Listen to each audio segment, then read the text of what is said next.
Si on veut contrôler les choses sur la Méditerranée, on a besoin, avec l'Algérie, avec le Maroc, avec la Tunisie et avec la Libye. Twongeye kwasuhuza abakunzi ba channel yacu twizeye ko mumerewe neza aho muherereye hose. Uyu munsi turaganira kuri affaire Sarkozy Gaddafi cyangwa se affaire y'inkunga y'amafaranga mu matora y'umukuru w'igihugu mu gihugu cy'Ubufaransa y'umwaka wa 2007. Nk'ibisanzwe muri kumwe nanjye niwe Mugeni Clarisse. Ikaze.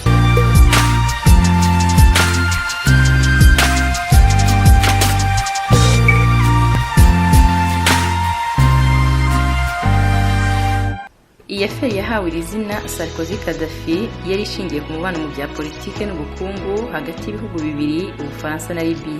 Ni amabanga yashyizwe hanze bwa mbere n'ikinyamakuru cyandikirwa kuri murandasi cyitwa Mediapart tariki 12 z'ukwezi kwa gatatu na tariki 28 z'ukwezi kwa kane umwaka wa 2012.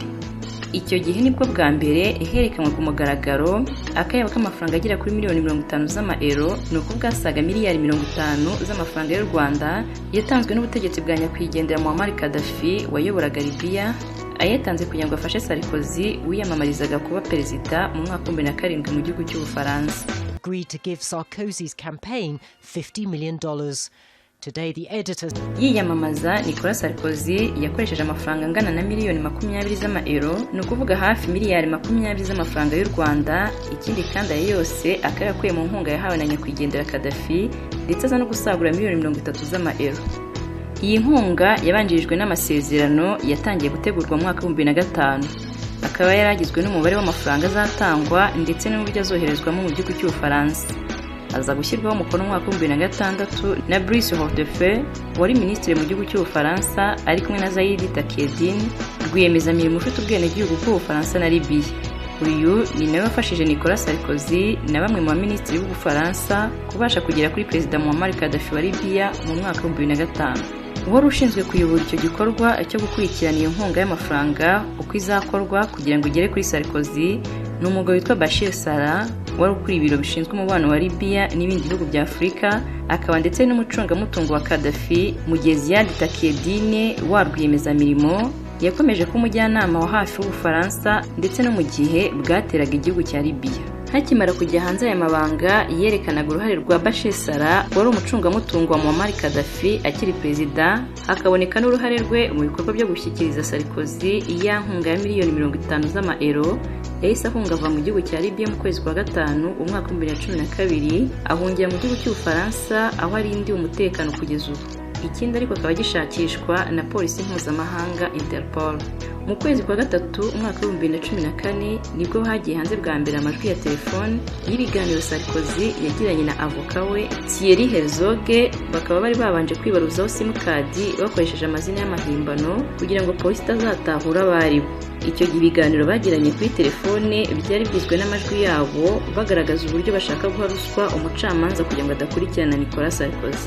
Mu mwaka wa 2021 nyuma y'uko aya mabanga yose amaze kujya hanze y'uko Nicolas Sarkozy yateye inkunga na Muammar Gaddafi kugira ngo abashe kwiyamamaza, Sarkozy ndetse n'abandi bagabo batatu ba hafi ye batangiye gukurikiranwaho ibyaha bya ruswa ndetse no kumena amabanga y'akazi. Mu mwaka wa 2015 witwa Claude Guéant unashinzwe ibikorwa byo kwamamaza Nicolas Sarkozy mu mwaka wa 2007 nawe yajyanywe mu nkiko ashinjwa ibyaha byo kunyereza imisoro, kwihesha iby'undi ndetse no kurema agatsiko k'abanyarugomo. Ibyaha byose bikaba bifitanye isano n'amafaranga bakiriye aturutse mu gihugu cya Libya. Mu kwezi kwa gatandatu umwaka wa 2016 ubutabera mu gihugu cy'Ubufaransa bwaje kwemeza ko Sarkozy yakiriye miliyoni 50 ziturutse kwa Gaddafi mu gihugu cya Libya mu mwaka wa 2007. Icyo gihe ariko banemeza yuko ikirego Sarkozy yari yarize cya kinyamakuru Mediapart cyatangaje bwa mbere iby'inkunga ko nta shingiro gifite.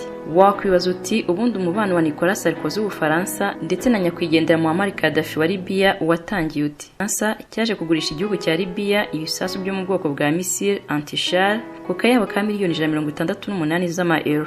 Ndetse icyo gihe banabagurisha systeme y'itumanaho ya radio kuri miliyoni 128 z'amaeuro. Iyi diru ntabwo yishimiwe na bamwe mu bayobozi b'Ubufaransa ku buryo byabaye ngombwa ko Nicolas Sarkozy wari perezida icyo gihe atanga ibisobanuro avuga ko nta mpamvu yo kumwikoma aribwo buryo bwiza yahisemo buzafungura amarembo igihugu cy'Ubufaransa mu gihugu cya Libya cyane cyane mu bijyanye n'ubucuruzi ndetse bakanabonera imirimo za entreprise zo mu gihugu cy'Ubufaransa.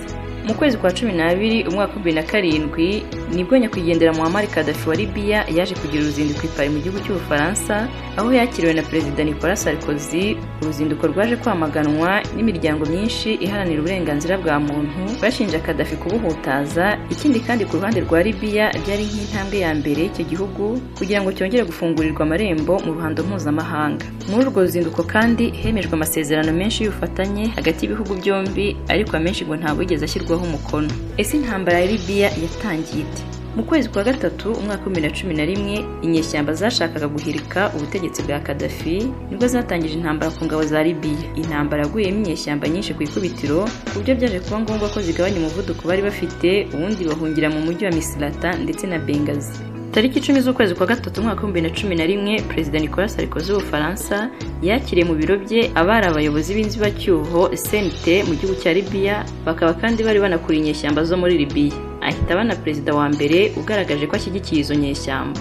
Umunsi ukurikiyeho mu nama yabereye i Buruseli, igihugu cy'Ubwongereza ku bufatanye n'Ubufaransa byaje gusaba ko hatorwa icyemezo cyo gukumira indege zose kongera kugwa mu gihugu cya Libya. Icyemezo cyaje guterwa utwatsi n'uwahoze ari chancelier y'Ubudage Angela Merkel ndetse n'ibindi bihugu 27 byo ku mugabane w'Uburayi. Icyifuzo cya Sarkozy kiburizwamo gutyo. Abifashijwemo n'umwami Abdallah wa Arabia Saoudite, Nicolas Sarkozy yaje kwegera ibihugu by'Abarabu byemeza ko nta ndege zizongera kugwa cyangwa se gukoresha ikibuga cy'indege cyo muri Libya.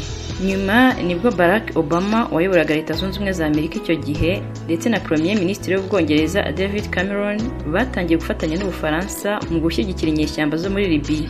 Icyo gihe zari zasubukuye imirwano muri Benghazi. Ku bufatanye n'umuryango w'abibumbye, ibikorwa byo kohereza ingabo z'amahanga mu gihugu cya Libya mu kurwana byatangijwe ku mugaragaro tariki 19 z'ukwezi kwa gatatu umwaka wa 2011. Bisozwe nyuma y'amezi 7 tariki 31 z'ukwezi kwa 10 umwaka wa 2011. Mu mwaka wa 2015 nibwo bwa mbere hagaragajwe inyandiko yari ikubiyemo impamvu zigera kuri 5 zatumye igihugu cy'Ubufaransa gifata icyemezo cyo kujya kurwana muri Libya. Impamvu ya mbere yagaragajwe ni ugushaka kwigarurira igice kinini cya peteroli ya Libya.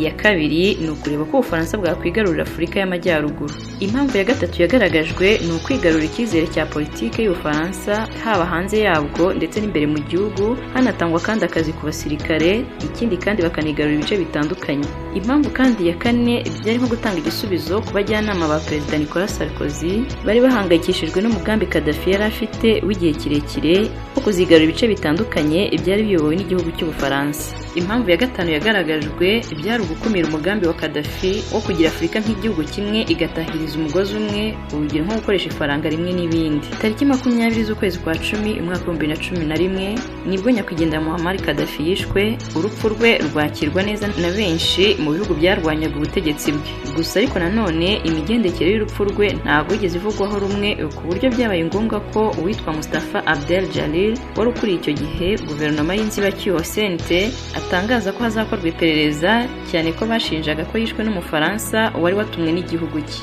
Andi makuru ariko akavuga ko nyakwigendera Muammar Gaddafi yishwe kugira ngo atazatanga amakuru ya bwa bufasha yahaye Nicolas Sarkozy bwa miliyoni 50 z'ama-euro ubwo yiyamamazaga. Muammar Gaddafi n'umuhungu we Muatasem bakaba barashyinguwe tariki 25 z'ukwezi kwa 10 umwaka wa 2011, bashyingurwa muri bumwe mu butayu bwo mu gace ka Libya, ariko kugeza ubu bwagizwe ibanga. Mu gihe Bashir Sara wari umucungamutungo wa Gaddafi mu ntangiriro z'umwaka wa 2018 ubwo yiteguraga kujya gutanga ubuhamya mu gihugu cy'Ubufaransa kuri ya nkunga y'amafaranga ya miliyoni zigeze kuri 50 Nicolas Sarkozy yabonye ziturutse mu gihugu cya Libya kugira ngo yiyamamaze, bakaba banaje kumugabaho igitero i Johannesburg mu gihugu cya Afurika y'Epfo, ariko Imana iza gukinga akaboko arashwa amasasu agera kuri 6 mu gatuza. Mu gihe mu kwezi kwa 11 umwaka wa 2016 wa munyemari Ziad Takieddine ufite ubwenegihugu bw'Ubufaransa ndetse n'ubwa Libya yiyemereye imbere y'urukiko ko ari we woherereje Sarkozy ivarisi arimo amafaranga y'inkunga yaraturutse mu gihugu cya Libya.